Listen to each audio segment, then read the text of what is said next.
The official story goes that once Richard Ramirez's fingerprints were in the system, they were able to flag him as a suspect in the Vincow cold case from the previous year. Prints from his thumb and forefinger were allegedly found on Jennie Vincow's window screen. There were 2 more that were too smudged to be identifiable. A huge problem with the prosecution's evidence is that they no longer had the window screen.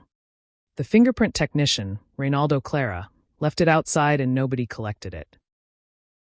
Vincow was the only murder case that allegedly had positive forensic proof that Ramirez was at the crime scene.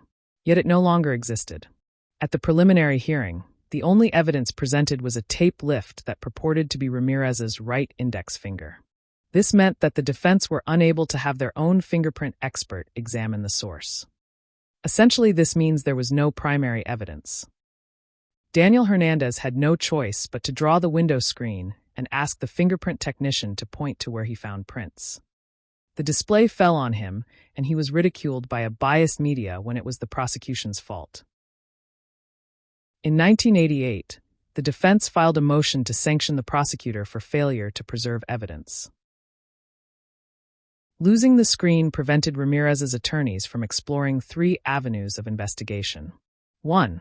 He could attempt to show that despite similarities between his fingerprint and the prosecution's print, there were enough dissimilarities to suggest another person. 2. They could have had the opportunity to examine the print for signs of forgery, either by police officers or somebody else. They could look for other dissimilarities that didn't show up when the prints were first lifted. 3.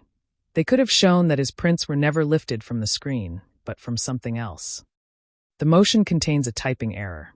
Where it says from the bag, it is supposed to say screen, and the second bag is supposed to say living room. The defense used several legal precedents to support their motion, including the People v. Hitch. Obviously, this motion was denied. The Vincow case then proceeded to trial.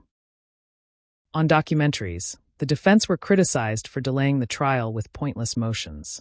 But this sanction is totally reasonable when a conviction would result in the death penalty.